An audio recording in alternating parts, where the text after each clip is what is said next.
L'arte di Corrado Roy dà il benvenuto a tutti nel lato oscuro dei tarocchi. Fedele al modello di Waite e Smith, questo mazzo si apre al lavoro sull'ombra. Seguitemi se volete conoscere i Dark Side of Tarot, editi dallo Scarabeo.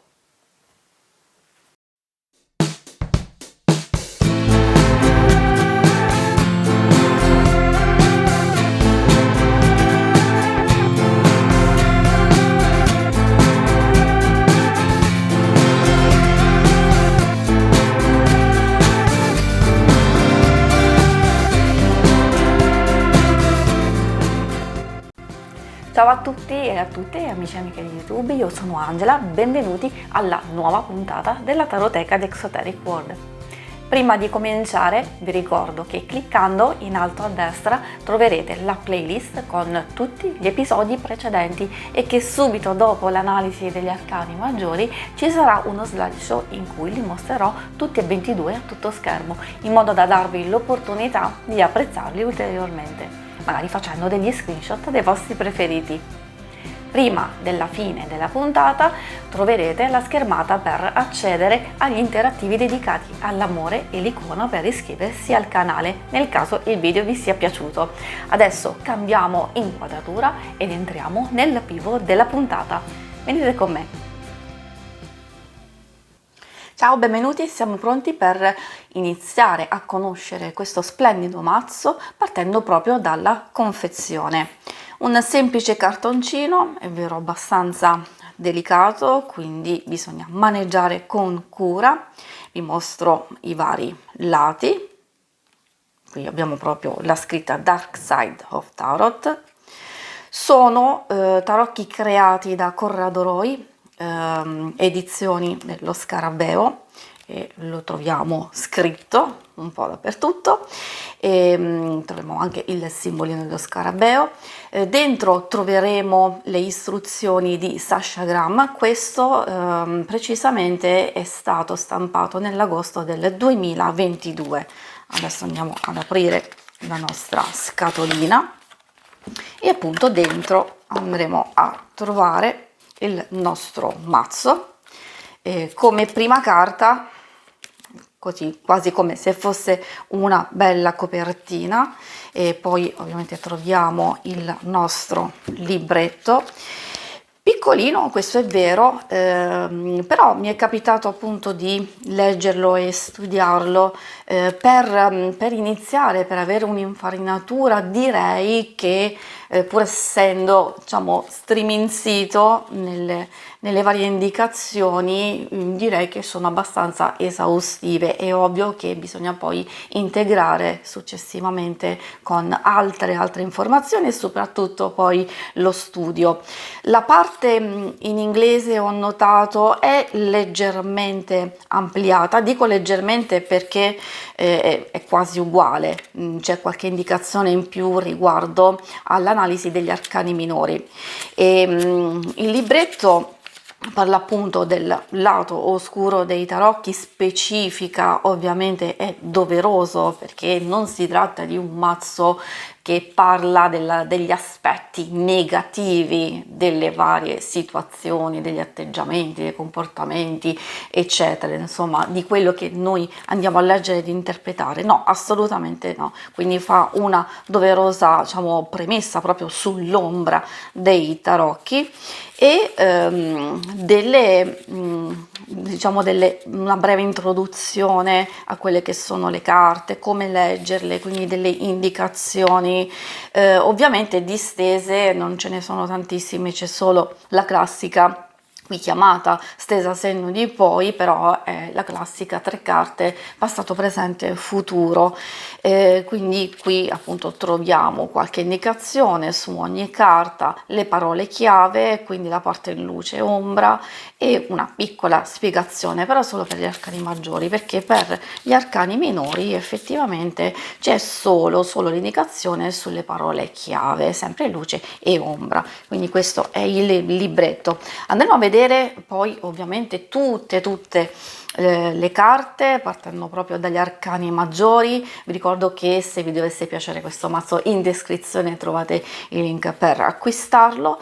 Per darvi anche un'indicazione proprio sulla grandezza anche delle carte stesse, la misura è 6,6 cm per 12, l'intero mazzo insomma è di circa 2,5 cm, quindi la classica misura abbastanza resistente.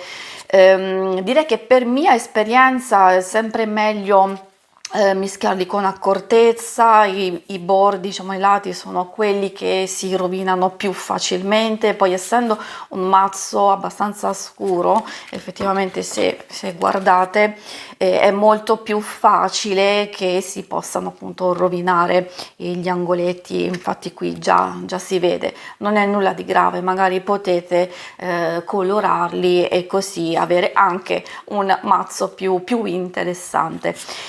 Ogni carta ha il suo bordino grigio, il retro è fatto, diciamo, in questo modo, con queste rose e questi gigli, con questa grande rosa al centro. Ovviamente speculare effettivamente, quindi non si può capire assolutamente se la carta è al dritto o al rovescio, quindi in questo modo. E noi adesso possiamo andare a vedere l'intero mazzo. È ovvio, come vi dicevo, alla sua copertina, la carta finale, io direi quasi un bigliettino da visita per seguire per informazioni e news lo Scarabeo sia su Instagram che su Facebook. E adesso partiamo proprio con gli arcani maggiori.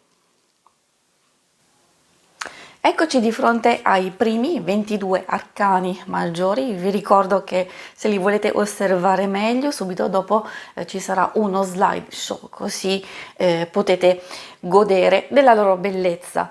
Ovviamente risalta tantissimo la bravura, lo stile di Corrado Roy, quindi chi già lo apprezza, soprattutto per chi lo ha conosciuto per alcune illustrazioni e fumetti abbastanza famosi, come ad esempio Dylan Dog, allora ne sarà innamorato e coinvolto anche da questo mazzo.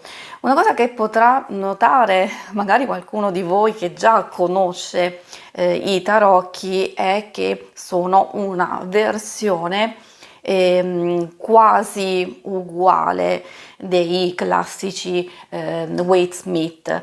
Vi mostro per esempio i tarot Original 1909, dove effettivamente anche il dorso stesso è proprio preso uguale, nel senso poi c'è ovvio l'interpretazione dell'artista stesso di Corrado Roy, come in tutte le carte, però è ovvio che l'artista ci mette il suo zampino giustamente e quindi di somiglianze, come vi dicevo, ne troviamo tantissime.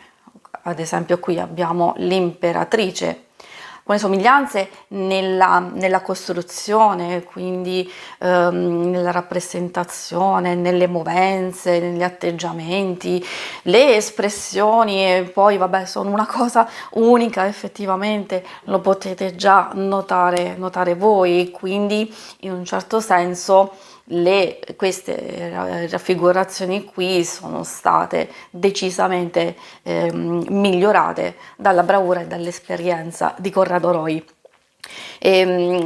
Adesso voi, se volete, potete fermare il video proprio per guardare meglio questi 22 arcani maggiori. Ovviamente io metto in questa posizione per cercare di conoscere meglio, quindi consiglio questo schema tutte le volte che si apre un mazzo nuovo per entrare in contatto appunto con l'energia stessa. Metto da parte il matto e di solito lo metto nella parte superiore, però ovviamente per esigenze di registrazione lo metto qui, e poi troviamo appunto il mago, la papessa o la sacerdotessa, l'imperatrice, l'imperatore, il papa o ierofante, come preferite, gli amanti, il carro, la forza, l'eremita, la ruota della fortuna o di fortuna, la giustizia, poi abbiamo l'appeso, la morte, la temperanza, il diavolo, la torre, la stella, la luna, bellissima, molto magica, a me piace tantissimo come è stata rappresentata, anche la torre è molto affascinante, il sole, il giudizio e poi abbiamo il mondo. Noi possiamo procedere ovviamente il nostro percorso, quindi andremo a vedere meglio poi tutte le carte, tutto il resto del mazzo dopo lo slideshow con gli arcani minori.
Primo gruppo degli arcani minori, ci troviamo di fronte alle coppe, quindi abbiamo i primi 10 numerali, quindi dall'asso al 10, e poi abbiamo le carte di corte, il paggio o fante, il cavaliere, la regina e il re.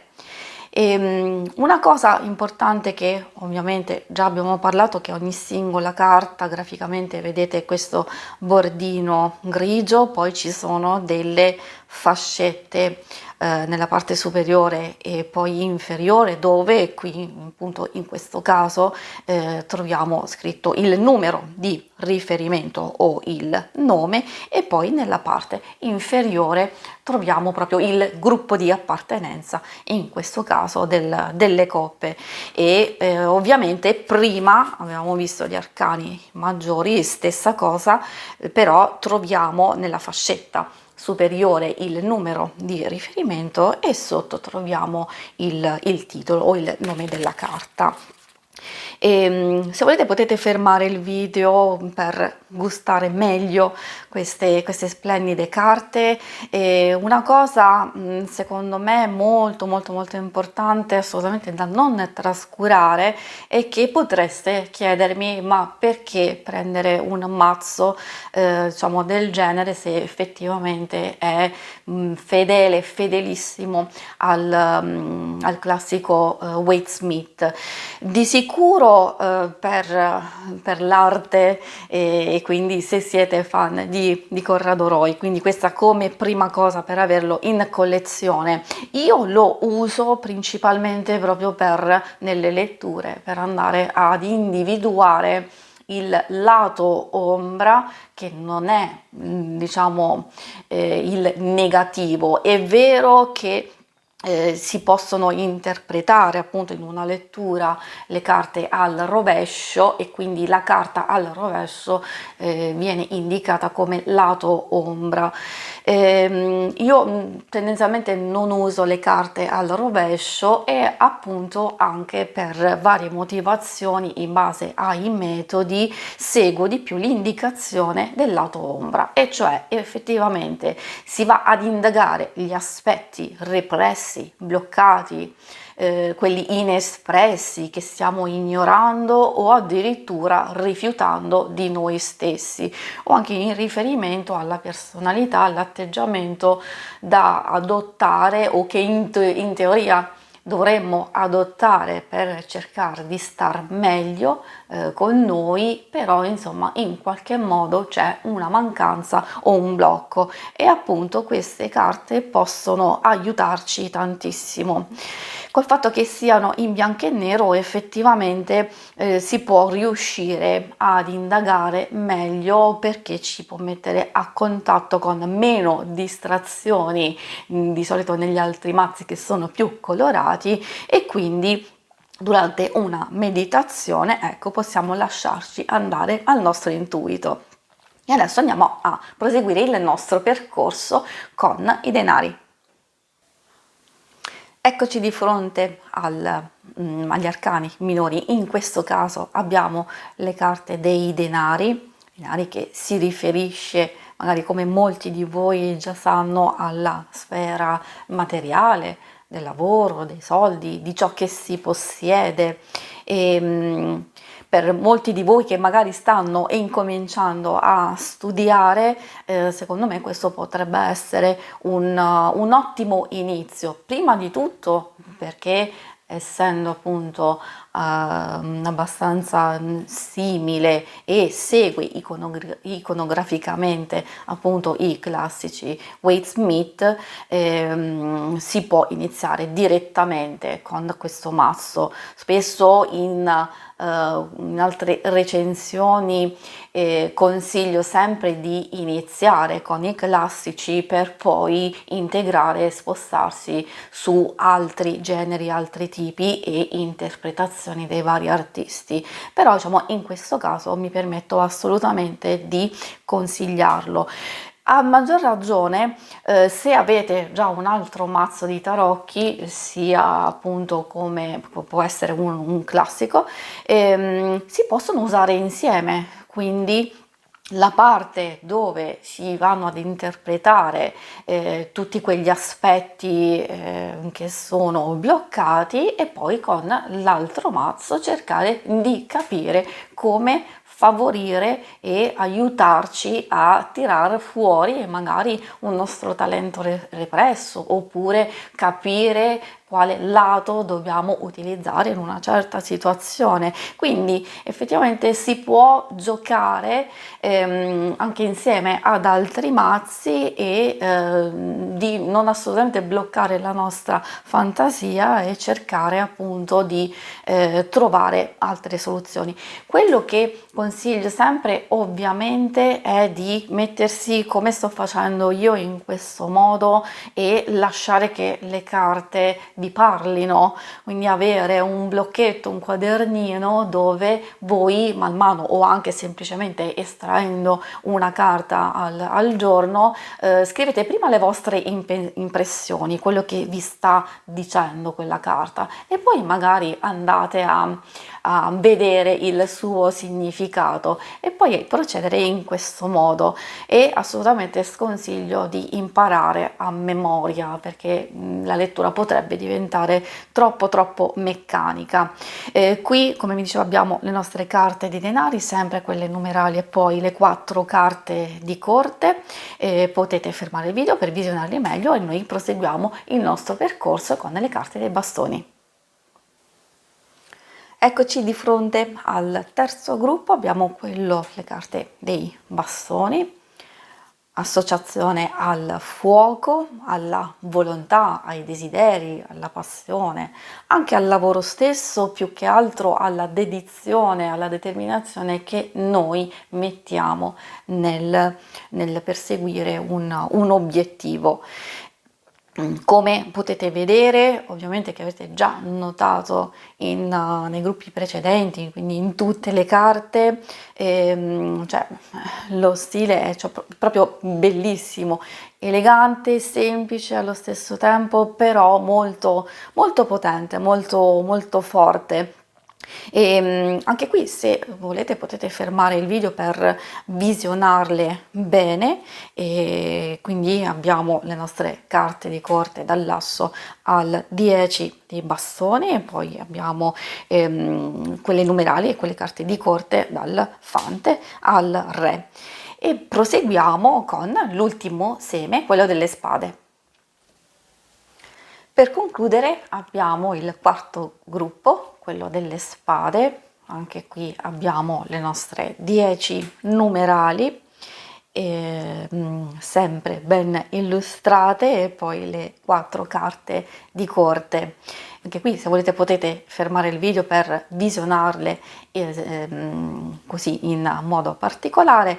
E per concludere, ovviamente abbiamo già parlato sul fatto che li consiglio assolutamente, non solo magari per chi già conosce i tarocchi. Come già detto, potete integrarli nelle vostre letture, da usarli sì, diciamo solo da solo questo mazzo, oppure insieme ad altri mazzi. Secondo me è importantissimo, perché lavorare sugli aspetti in ombra che ignoriamo, oppure che abbiamo lasciato andare nel nostro subconscio, o anche se leggete le carte a qualcun altro, si possono dare degli ottimi suggerimenti, capire nel profondo come possiamo tirar fuori il meglio di noi. Qui, essendo proprio delle carte legate alle sofferenze, alle sfide, certo, alle prove un po' più difficili, ma anche alla logica, alla razionalità,